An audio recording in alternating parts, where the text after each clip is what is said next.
celebrating 13 colorful years of capturing heartbeats of Carolites and broadcasting to the world. This program brought to you by Abraham and Associates. We are dream sellers. We help families build a bright future. വാക്കുകൾക്ക് പറയാനാകാത്ത മനസ്സിന്റെ വികാരങ്ങൾ.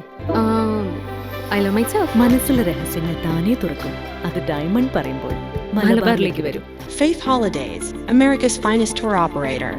To book a trip, call 1-888-91-FAITH. State Farm Insurance, Michael Therian. Keep the memories alive with Mukut Monuments. Heads Brokery 516-433-4310. Global Collision and Repair Works, 333 North Route 9 West, Congress, New York.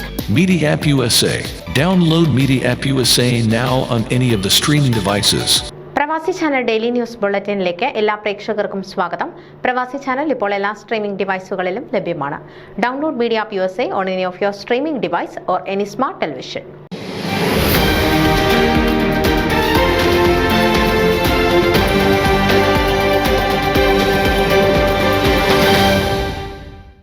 November 1 മുതൽ 3 വരെ ന്യൂയോർക്കിലെ അക്ഷരനഗരിയിൽ നടന്ന ലാന സാഹിത്യോത്സവത്തിൽ കവിത, ലിംഗസമത്വം, വിവർത്തനം എന്നീ വിഷയങ്ങളിൽ നടന്ന സംവാദത്തിൽ web conference വഴി ചരിത്രകാരി, ഗവേഷക, അധ്യാപക, വിവർത്തക എന്നീ നിലകളിൽ പ്രശസ്തിയായ പ്രൊഫസർ ഡോക്ടർ ജെ ദേവിക, നിരൂപകയും കവിയും അധ്യാപികയുമായ ഡോക്ടർ നിഷി ലീല ജോർജ്, കവിയും ഗവേഷകയും വിദ്യാഭ്യാസ പ്രവർത്തകയുമായ സ്റ്റാലിന എന്നിവർ പങ്കെടുത്ത് സംസാരിച്ചു.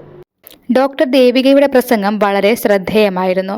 ആധുനിക സാഹിത്യ മണ്ഡലത്തിൽ സ്ത്രീ എഴുത്തുകാർ അനുഭവിച്ചു വന്നതും ഇന്നും അനുഭവിക്കുന്നതുമായ സാമൂഹികവും മാനസികവുമായ പ്രശ്നങ്ങളെക്കുറിച്ച് ഡോക്ടർ ദേവിക സംസാരിച്ചു. സാഹിത്യ പൊതുമണ്ഡലത്തിലുണ്ടായ മാറ്റങ്ങളാണ് പ്രവാസ സാഹിത്യത്തിലുണ്ടായ മാറ്റങ്ങൾ. സ്ത്രീകളുടെ സാഹിത്യത്തിന് ഇടം അനുവദിക്കുന്നു എന്ന തോന്നലുളവാക്കുകയും എന്നാൽ ആ എഴുത്തുകളെ എതിർക്കുകയും ചെയ്യുന്നതാണ് കണ്ടുവരുന്നത്. സാഹിത്യ പൊതുമണ്ഡലത്തിലെ ആദ്യകാല എഴുത്തുകാരികൾ മുതൽ അനുഭവിക്കുന്നതാണ് ഇത്. സാഹിത്യ പൊതുമണ്ഡലത്തിന്റെ സോഷ്യോളജി ഇനിയും പഠിക്കേണ്ടിയിരിക്കുന്നു. പുരുഷന്മാരായ എഴുത്തുകാർ സ്വവർഗത്തിൽ സ്നേഹബന്ധത്താൽ കൂടുതൽ ഇഴയടുപ്പമുള്ള ചെറിയ ചെറിയ വൃത്തങ്ങളായി സ്വവർഗ സൗഹൃദ സംഘങ്ങൾ രൂപപ്പെടുത്തി എഴുത്തുകാരെ കൂടുതൽ മുഖ്യധാരയിലേക്ക് കൊണ്ടുവരാൻ ശ്രമിക്കുന്നു. ആധുനിക സാഹിത്യത്തിൽ ശാസ്ത്രം സുഹൃത്തിനെ പോലെയും തത്വചിന്ത ഗുരുവിനെ പോലെയും കവിത ഭാര്യയെപ്പോലെയുമാണ്. എഴുത്തുകാരായ സ്ത്രീകൾക്ക് സാഹിത്യത്തിൽ അർഹിക്കുന്ന സ്ഥാനം ഇല്ലാതാകുന്നു. ഉത്തമ സ്ത്രീ, ഉത്തമ സാഹിത്യം എന്നതാണ് സ്ത്രീകളിൽ നിന്നും സാഹിത്യലോകം പ്രതീക്ഷിക്കുന്നത്. ബാല്യസാഹിത്യമോ പുരാണങ്ങളോ ഉത്തമ സാഹിത്യമോ ഒഴിച്ച് ബാക്കിയെല്ലാം എഴുതാൻ പുരുഷന് മാത്രം അവകാശം. ആദ്യകാലം മുതലേ മുഖ്യധാരാ സാഹിത്യം പുരുഷന്മാർക്ക് മാത്രമുള്ളതും സ്ത്രീ എഴുതുന്നതെന്തും അവളുടെ ജീവിതവുമായി ബന്ധപ്പെട്ടതാണെന്നും ഉള്ളതായിരുന്നു സാഹിത്യലോകത്തെ ചിന്താധാര. ഉദാഹരണങ്ങൾ: ലളിതാംബികാന്തർജനം പുരോഗമന സാഹിത്യത്തെ ചോദ്യം ചെയ്തത് മാധവിക്കുട്ടിയുടെ എഴുത്തുകൾ, രാജലക്ഷ്മിയുടെ എഴുത്തുകൾ, ചന്ദ്രമതിയുടെ കഥകൾ. പലരും എഴുത്തുവഴിയിൽ നിന്നോ ജീവിതത്തിൽ നിന്നോ തന്നെ പിൻവാങ്ങി. രാജലക്ഷ്മി എഴുത്തുകാരിയായി തുടരാൻ സാധിക്കില്ല എന്ന് പറഞ്ഞ് ജീവിതത്തോട് തന്നെ വിട പറഞ്ഞു. മോഡലിസം സാഹിത്യത്തിലെത്തിയപ്പോഴേക്കും എഴുത്തുകാരുടെയും വായനക്കാരുടെയും എണ്ണം കൂടിയതായിരിക്കണം. കവിത തുടക്കം മുതൽ സവർണരുടേതായിരുന്നു. അതുകൊണ്ട് തന്നെ കവിതയിൽ സ്ത്രീകൾ അധികം ആക്രമിക്കപ്പെട്ടിട്ടില്ല. കവിത ആന്തരികമായ കാഴ്ചപ്പാടാണ്. ഒരേ വിഷയം തന്നെ പലരും എഴുതുന്നത് പലവിധമാണ്. കവിതകൾ യൂണീക്കാണ്. കാലത്തിന്റെ ആഴങ്ങളും അടരുകളും സങ്കീർണതകളുമുള്ള കവിതകൾ സ്ത്രീ എഴുത്തുകാരുടേതായി ഇന്നു കാണാം. എഴുത്തിൽ സംവരണം എന്ന വാക്കും ഇഷ്ടമില്ലാത്തതെല്ലാം മോശമാണെന്ന് ചിന്തിക്കുന്നതിനോടും യോജിക്കുന്നില്ല എന്ന് ഡോക്ടർ ദേവിക പറഞ്ഞു. വിമർശനം എന്നാൽ വെളിച്ചം പകരുക എന്നാണ്, തള്ളിക്കളയുക എന്നല്ല എന്നതാണ് ദേവിക അഭിപ്രായപ്പെട്ടു. സാഹിത്യലോകത്ത് രാഷ്ട്രീയ സ്വാധീനവും കാണാം. 2018 നോബൽ പ്രൈസ് കിട്ടിയ ഓർഗയുടെ നോവൽ വായിക്കുമ്പോൾ അത്ഭുതമാണ് തോന്നിയത്.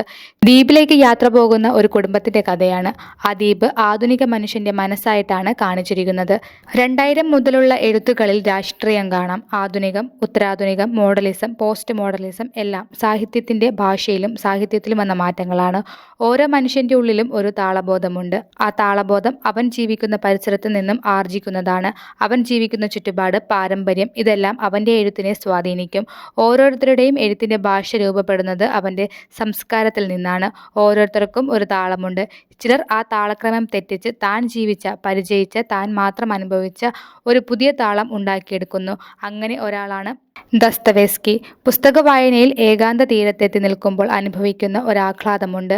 വായിച്ചിട്ടില്ലാത്തവർ വായിക്കണം. അസ്ഥിയിൽ നിന്നും മഞ്ചയിലേക്ക് പടരുന്ന സുഖകരമായ ഒരവസ്ഥ. ഈ സംവാദ വിഷയങ്ങൾ 1 മണിക്കൂറിലോ 1 ദിവസത്തിലോ ഒതുങ്ങുന്നതല്ലെന്ന് പറഞ്ഞ് ദേവിക തന്റെ വാക്കുകൾ അവസാനിപ്പിച്ചു. സ്ത്രീകളുടെ എഴുത്തുലോകത്തേക്ക് വർണ്ണഭേദമില്ലാത്ത എഴുത്തുകാർ വരുന്നു. സ്ത്രീ കവിതകൾ വലിയ വിമർശനങ്ങൾ നേരിടേണ്ടി വരുന്നു. ജീവിത സാഹചര്യങ്ങൾ എഴുത്തിൽ പ്രതിഫലിക്കുന്നു. എഴുത്തുകൾ മറ്റുള്ളവരിലേക്ക് എത്തിക്കാൻ കഴിഞ്ഞവർ തന്നെയാണ് വലിയ എഴുത്തുകാരിയായി അറിയപ്പെട്ടവരെന്ന് ഡോക്ടർ നിഷി പറഞ്ഞു. സമൂഹത്തിലെ മുറിവേറ്റ സ്ത്രീകളുടെ മുറിവുകളാണ് കവിതകളെന്ന് സ്റ്റാലിന അഭിപ്രായപ്പെട്ടു. ന്യൂസ് ഡെസ്ക് പ്രവാസി ചാനൽ. നിങ്ങളുടെ വാർത്തകളും വിശേഷങ്ങളും ഞങ്ങളെ അറിയിക്കാൻ മറക്കണ്ട. news@pravasichannel.com അല്ലെങ്കിൽ editor@eMalayali.com എന്ന ഇമെയിലിലേക്ക് വാർത്തകൾ അയയ്ക്കുക.